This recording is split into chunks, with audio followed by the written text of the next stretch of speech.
برجستہ تقریر کا پہلے مقرر ہیں محمد انس عبداللہ.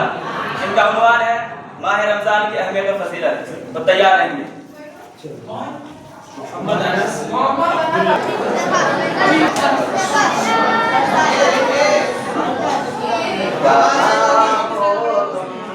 چلے آؤ محبت کا تقاضا ہے غم دنیا سے گھبرا کر تمہیں دل نے پکارا ہے تمہاری بے رخی ایک دن ہماری جان لے لے گی تمہاری بے رخی ایک دن ہماری جان لے لے گی قسم تم کو ذرا سوچو قسم تم کو ذرا سوچو کہ دستور وفا کیا ہے کہاں ہو تم چلے جاؤ محبت کا تقاضا ہے غم دنیا سے گھبرا کر تمہیں دل نے پکارا ہے نہ ہے فریاد ہونٹوں پہ نہ آنکھوں میں کوئی آنسو نہ ہے فریاد ہونٹوں پہ نہ آنکھوں میں کوئی آنسو زمانے سے ملا جو غم زمانے سے ملا جو غم اسے گیتوں میں ڈھالا ہے کہاں ہو تم چلے آؤ محبت کا تقاضا ہے غم دنیا سے گھبرا کر تمہیں دل نے پکارا ہے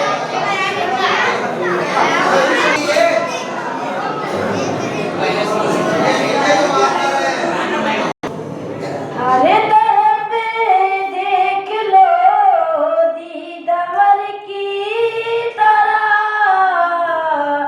ہر طرف دیکھ لو دیدور کی طرح کون ہے آمینہ کے جگر کی طرح کون ہے آمینہ کے جگر کی طرح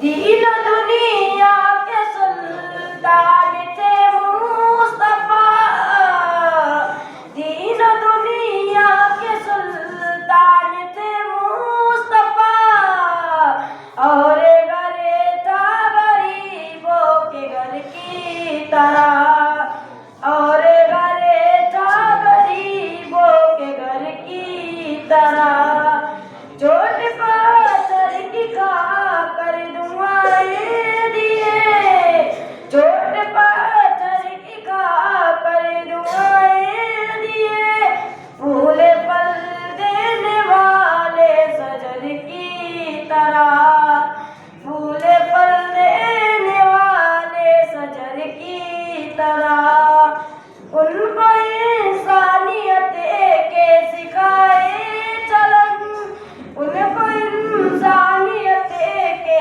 سکھائے چلن جن کے بیوہار تھے جانور کی طرح جن کے بیوہار تھے جانور کی طرح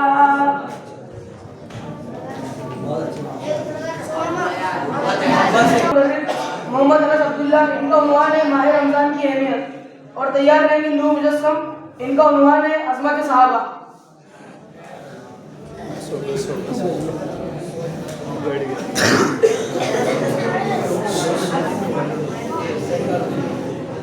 مائک صحیح کر. وبرکاتہ.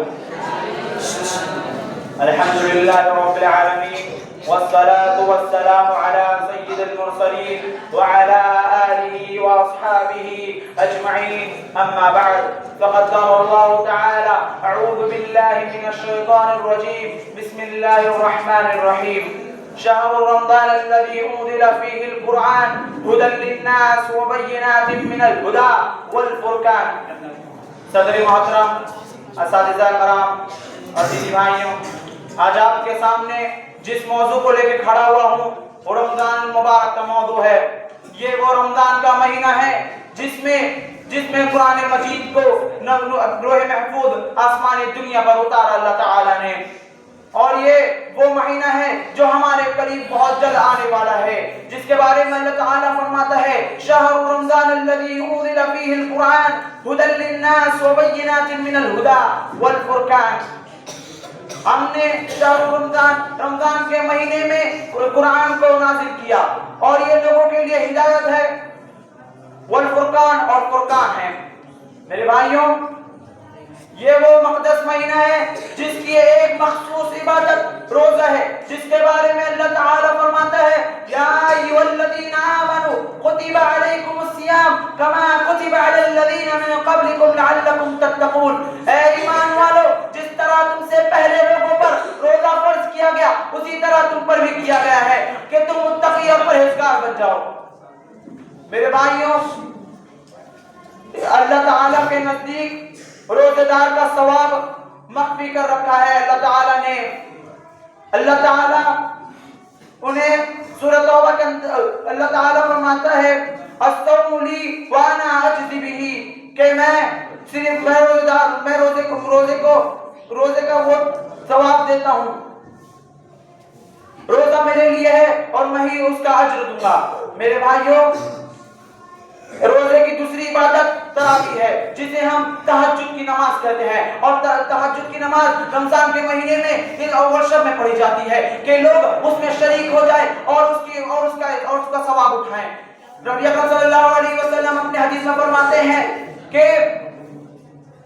جو ثواب اور ایمان کی امید سے تراویح پڑھتا ہے اس کے اگلے گناہ معاف ہو جاتے ہیں. اور میرے بھائیوں، اما عائشہ فرماتی ہیں کہ رسول صلی اللہ علیہ وسلم رمضان کے مہینے میں جبریل علیہ السلام کے ساتھ ہر سال دور کرتے تھے، اور انہوں نے آخری سال 2 بار دور کیا. میرے بھائیوں، تیسری چیز رمضان کی عبادت میں آتی ہے لیلۃ القدر، جس کو اللہ تعالیٰ نے اِنَّا أَنزَلْنَاهُ فِي لَيْلَةِ الْقَدْرِ کہا ہے. تمام راتوں میں سب سے افضل رات ہے، جس میں نبی اکرم صلی اللہ علیہ وسلم اتنی کمر کس لیتے اور دن رات اس طرح عبادت کرتے، بہت زیادہ عبادت کرتے، اور اپنے گھر والوں کو جگاتے اور اپنے گھر والوں کے ساتھ عبادت کرتے. میرے بھائیوں، غار حرا میں اللہ تعالیٰ کے رسول بہت زیادہ عبادت کرتے تھے، اور اللہ تعالیٰ اس کا اجر و ثواب روزہ کا بہت زیادہ رکھا ہے. میرے بھائیوں، ہمیں چاہیے کہ ہم زیادہ سے زیادہ رمضان المبارک کے مہینے میں عبادت کریں اور قرآن کو زیادہ سے زیادہ پڑھنے کی اللہ تعالی ہمیں توفیق دے. آمین. وآخر دعوانا الحمدللہ رب العالمین، والسلام علیکم ورحمۃ اللہ وبرکاتہ. اب تشریف لائیں گے نور مجسم، ان کا عنوان ہے عظمت صحابہ، اور تیار رہیں گے عبدالرزاق ابو بکر، ان کا عنوان ہے والدین کے حقوق. اللہ وبرکاتہ. الحمدللہ رب العالمین، والصلاة والسلام علی رسولہ الکریم، اما بعد. معزز و مکرم صدر باوقار اساتذہ کرام اور عزیز ساتھیوں، محمد رسول اللہ صلی اللہ علیہ وسلم نے اپنے 23 سالہ دور نبوت میں صحابہ کرام کی جو جماعت تیار کی تھی، وہ انبیاء کرام کے بعد اس روئے زمین پر سب سے افضل لوگوں کی جماعت تھی. اللہ کے رسول صلی اللہ علیہ وسلم کی جو جماعت تھی، جو اللہ کے رسول صلی اللہ علیہ وسلم کے جو ساتھی تھے، ان کے ایمان کے بارے میں اللہ تبارک و تعالیٰ ارشاد فرماتا ہے: فَإِنْ آمَنُوا بِمِثْلِ مَا آمَنْتُمْ بِهِ فَقَدِ اهْتَدَوْا، کہ جس طرح صحابہ کرام ایمان لائے تھے ویسے ہی ایمان لاؤ گے تبھی کامیاب ہوگے. یہ وہ مقدس ہستیاں ہے، یہ وہ مقدس گروہ ہے جن کے بارے میں اللہ رب العالمین نے فرمایا: رضی اللہ عنہم ورضوا عنہ، کہ اللہ ان سے راضی ہو گیا اور وہ اللہ سے راضی ہو گئے۔ میرے بھائیوں، صحابہ کرام کی جماعت وہ جماعت ہے جس کے بارے میں قرآن کہتا ہے محمد الرسول اللہ والذین معه اشداء علی الکفار رحماء بینہم تراہم رکعا سجدا یبتغون فضلا من اللہ ورضوانا۔ اس آیت میں اللہ رب العالمین نے صحابہ کرام کے 3 صفات کو ذکر کیا ہے کہ وہ کفار پر سخت ہوتے ہیں اور آپس میں رحم دل ہوتے ہیں، اور فرمایا کہ یہ آپ ان کو دیکھیں گے کہ رکوع کرتے ہوئے، سجدے کرتے ہوئے اور اللہ کا فضل تلاش کرتے ہوئے۔ میرے بھائیوں، صحابہ کرام کی جماعت وہ جماعت ہے جس کے بارے میں قرآن کہتا ہے انما المؤمنون الذين اذا ذكر الله وجلت قلوبهم واذا تليت عليهم آياته زادتهم ایمانا۔ میرے بھائیوں، صحابہ کرام کی جماعت وہ جماعت ہے جس کی تعریف میں قرآن رب اللسان ہے۔ کہیں فرمایا اولئک هم الراشدون، یہی نیک لوگ ہیں، کہیں فرمایا اولئک هم المفلحون، یہی کامیاب لوگ ہیں، کہیں فرمایا اولئک هم الفائزون، یہی کامیاب لوگ ہیں، یہی فلاح پانے والے ہیں، کہیں فرمایا اولئک هم المؤمنون، یہی مومنین ہیں۔ صحابہ کرام کی جماعت وہ جماعت ہے جس کے بارے میں قرآن کہتا ہے اولئک الذین امتحن اللہ قلوبهم للتقوی لهم مغفرۃ واجر عظیم، کہ صحابہ کرام کے دلوں کو اللہ رب العالمین نے تقوی کے لیے خالص کر دیا تھا اور ان کے لیے مغفرت اور اجر عظیم ہے۔ اور آگے چلیے، اللہ کے رسول صلی اللہ علیہ وسلم کی حدیث سماعت فرمائے۔ اللہ کے رسول صلی اللہ علیہ وسلم فرماتے ہیں اصحابی کالنجوم فبأیہم اقتدیتم اہتدیتم، میرے صحابہ ستاروں کے مانند ہے، جس کی بھی اقتدا کرو گے راستہ پا جاؤ گے۔ جس طریقے سے سمندر میں بھٹکتی ہوئی کشتیوں کو ستاروں سے سہارا لینا پڑتا ہے صرف دریافت کرنے کے لیے، اسی طریقے سے دین میں بھٹکتے ہوئے لوگوں کو صحابہ کرام کے نقش قدم سے سہارا لینا پڑتا ہے۔ صحابہ کرام کی جماعت وہ جماعت ہے جس کو اللہ رب العالمین نے رضی اللہ عنہم ورضوا عنہ کا سرٹیفکیٹ دے دیا ہے۔ لیکن آج کچھ ایسے لوگ ہیں جو صحابہ کرام پر طعن و تشنیع کرتے ہیں، صحابہ کرام کی عزتوں پر کیچڑ اچھالتے ہیں، صحابہ کرام کو اپنی گالیوں کا نشانہ بناتے ہیں۔ یاد رکھو، اللہ کے رسول صلی اللہ علیہ وسلم نے فرمایا اصحابی کالنجوم، میرے صحابہ ستاروں کے مانند ہے، تم کیچڑ جتنا بھی اچھالو گے وہ کیچڑ تم پر ہی آئے گا۔ آگے فرمایا لا تسبوا اصحابی، میرے صحابہ کو برا بھلا مت کہو۔ اگر تم احد پہاڑ کے برابر بھی سونا خرچ کرو گے تو ان کی ایک مٹھی یا اس کے آدھے کے برابر بھی نہیں پہنچ سکتا۔ اے صحابہ کرام کو گالی دینے والوں، کان کھول کر سن لو، اللہ کے رسول صلی اللہ علیہ وسلم فرماتے ہیں اللہ فی اصحابی لا تتخذوهم غرضا من بعدی، کہ لوگوں میرے صحابہ کے بارے میں اللہ سے ڈرتے رہنا، میرے بعد ان کو طعن و تشنیع کا نشانہ نہ بنانا۔ جس نے ان کو تکلیف، جس نے ان سے بغض رکھا اس نے مجھ سے بغض رکھا، جس نے ان سے محبت کی اس نے مجھ سے محبت کی، جس نے اس کو تکلیف پہنچائی اس نے مجھے تکلیف پہنچائی، اور جو مجھے تکلیف پہنچاتا ہے وہ اللہ رب العالمین کو تکلیف پہنچاتا ہے، اور جو اللہ رب العالمین کو تکلیف پہنچائے گا اللہ رب العالمین اسے سخت عذاب میں پکڑ لے گا۔ میرے بھائیو، صحابہ کرام کی سرٹیفکیٹ اللہ رب العالمین نے انہیں دے دیا کہ رضی اللہ عنہم ورضوا عنہ، کہ ان کے گناہ معاف ہو گئے، انہیں جنت لکھ دی گئی ہے، انہیں جنت کا پروانہ مل چکا ہے۔ ہم کون ہوتے ہیں ان کو گالی دینے والے، ان کی شان پر کیچڑ اچھالنے والے؟ سن لو کہ صحابہ کے کرام کی شان میں کوئی کمی آنے والی نہیں ہے، کمی آئے گی تو تمہاری شان میں آئے گی، تم جہنم کے ایندھن بنو گے۔ آخر میں اللہ رب العالمین سے دعا ہے کہ اللہ العالمین ہم سب کو صحابہ کرام کی عظمت اور تعظیم کرنے کی توفیق نصیب فرمائے، آمین۔ وآخر دعوانا الحمدللہ رب العالمین، والسلام علیکم ورحمۃ اللہ۔ وعلیکم السلام، ماشاءاللہ۔ اب آئیں گے عبدالرزاق ابو بکر، ان کا عنوان ہے والدین کے حقوق، اور اس کے بعد تیار رہیں گے محمود عبدالوحید، ان کا عنوان ہے پڑوسیوں کے حقوق۔ ورحمۃ اللہ وبرکاتہ۔ الحمدللہ رب العالمین، والصلاة والسلام على رسوله الكريم ومن تبعهم بإحسان إلى يوم الدين، أما بعد۔ محترم و مکرم مشرق اساتذہ اکرام، حکم صاحبان اور میرے عزیز ساتھیوں، آج کی اس سالانہ انجمن میں میری تقریر کا عنوان ہے والدین کے حقوق۔ محترم صاحب اکرام، اللہ رب العالمین نے محترم صاحب اکرام والدین کا مقام و مرتبہ بہت ہی اونچا اور بلند ہے، کیونکہ اللہ رب العالمین کے انعام و احسان کے بعد اس کائنات کے اندر اگر کوئی ہستی ہے جن کے ہمارے اوپر اس قدر احسانات ہے کہ ہم کبھی بھی ان کے احسانات کا بدلہ نہیں چکا سکتے ہیں، اسی لیے ہماری شریعت نے والدین کے حقوق کو ادا کرنے کا مکلف بنایا ہے۔ محترم حضرات، والدین کی اطاعت و فرمانبرداری اور ان کی خدمت کے بغیر کوئی بھی شخص دنیا آخرت میں کامیاب نہیں ہو سکتا ہے۔ اگر ہمیں دنیا و آخرت میں کامیابی اور کامرانی چاہیے اور جہنم سے نجات چاہیے تو ہم پر ضروری ہے کہ ہم والدین کی اطاعت و فرمانبرداری کریں اور ان کی خدمت کریں۔ حضرات گرامی، اللہ رب العالمین نے والدین کے مقام و مرتبہ کو اس قدر اونچا اور بلند کیا کہ توحید و عبادت کے بعد سب سے اہم فریضہ، سب سے اہم ذمہ داری اگر کوئی ہم پر عائد ہوتی ہے تو والدین کے حقوق کو مکمل طور سے ادا کرنا ہے۔ رب العالمین کا ارشاد ہے وَقَضَىٰ رَبُّكَ أَلَّا تَعْبُدُوا إِلَّا إِيَّاهُ وَبِالْوَالِدَيْنِ إِحْسَانًا، تمہارے رب نے فیصلہ کر دیا کہ تم صرف اللہ کی عبادت کرو اور والدین کے ساتھ حسن سلوک کرو۔ حضرات گرامی، امام ابن کثیر رحمہ اللہ اس آیت کے تفسیر میں فرماتے ہیں کہ رب کائنات نے عبادت کے ساتھ والدین کے حقوق کو بھی جوڑا ہے۔ محترم سامعین کرام، شرک سے دور رہنے اور والدین کی اطاعت و فرمانبرداری کا حکم خود رب کائنات نے دیا ہے۔ رب العالمین کے ارشاد ہے وَاعْبُدُوا اللَّهَ وَلَا تُشْرِكُوا بِهِ شَيْئًا وَبِالْوَالِدَيْنِ إِحْسَانًا، کہ تم صرف اللہ کی عبادت کرو اور اس کے ساتھ کسی کو شریک نہ ٹھہراؤ اور والدین کے ساتھ حسن سلوک کرو۔ والدین کی اطاعت و فرمانبرداری اور ان کی خدمت کرنا جہاد سے افضل عمل ہے۔ اللہ کے نبی جناب محمد رسول اللہ صلی اللہ علیہ وسلم سے سوال کیا گیا أَيُّ الْعَمَلِ أَحَبُّ إِلَى اللَّهِ؟ قال الصلاة على وقتها، قال ثم أي؟ قال ثم بر الوالدين، قال ثم أي؟ قال الجهاد في سبيل الله۔ حضرات گرامی، اس حدیث کے اندر والدین کی خدمت کو بتایا گیا ہے اور اس عمل کو جہاد پر مقدم کیا گیا ہے۔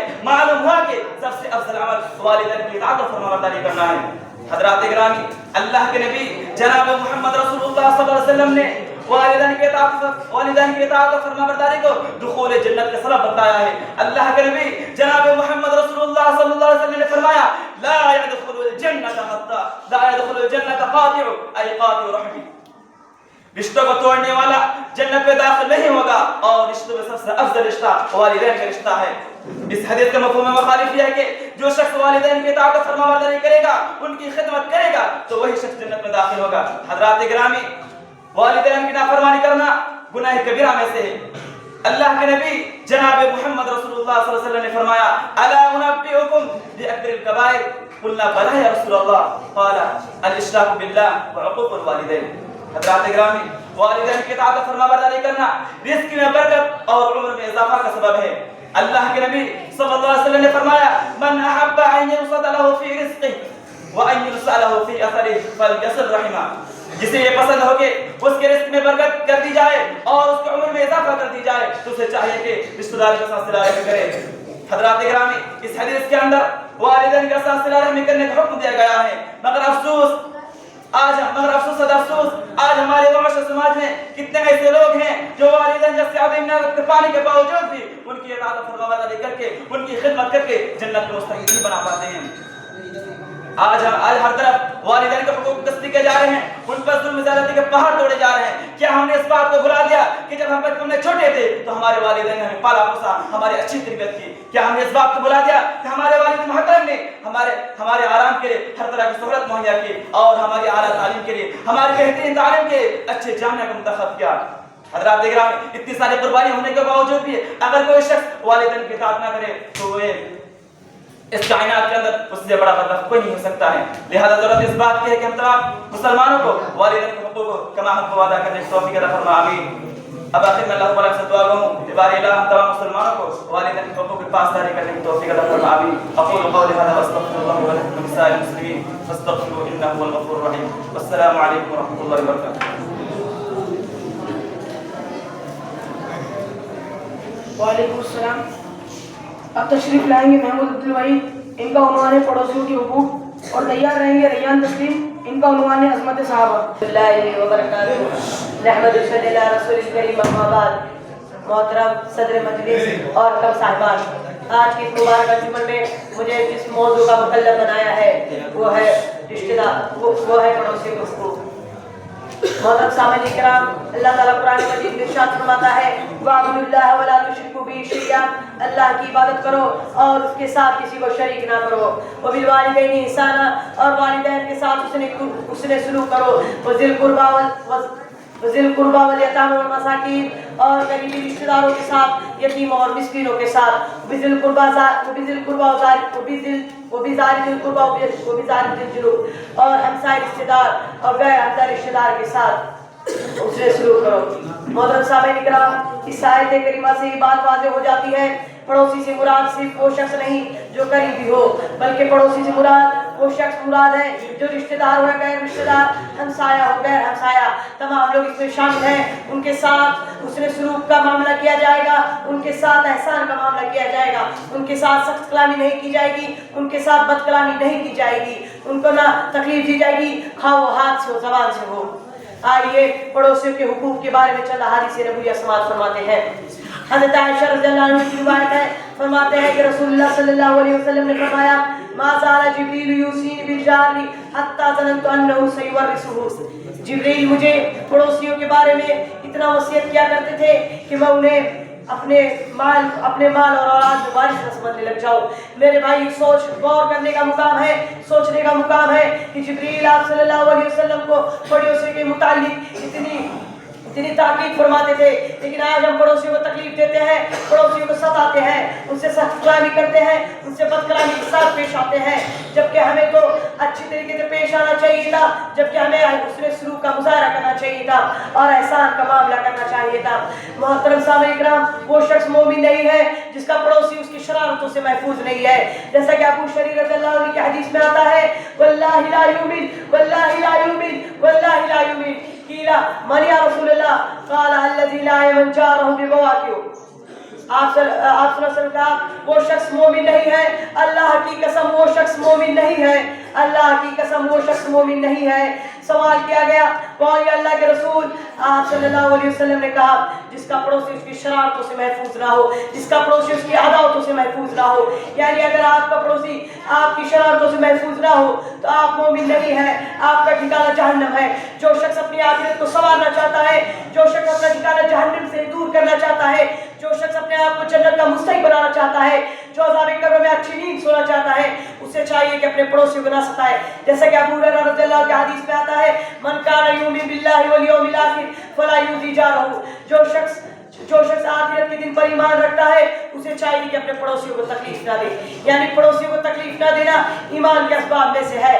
محترم سامعین کرام، ابو ہریرہ رضی اللہ عنہ سے روایت ہے، فرماتے ہیں کہ رسول اللہ صلی اللہ علیہ وسلم سے سوال کیا گیا اے اللہ کے رسول، فلاں عورت ہے، راتوں کو قیام کرتی ہے، دن میں روزے رکھتی ہے، نیک کام کرتی ہے، صدقہ و خیرات کرتی ہے، لیکن اس کے پڑوسی اس کی زبان کی وجہ سے، اس کی تکلیف کی وجہ سے محفوظ نہیں ہے.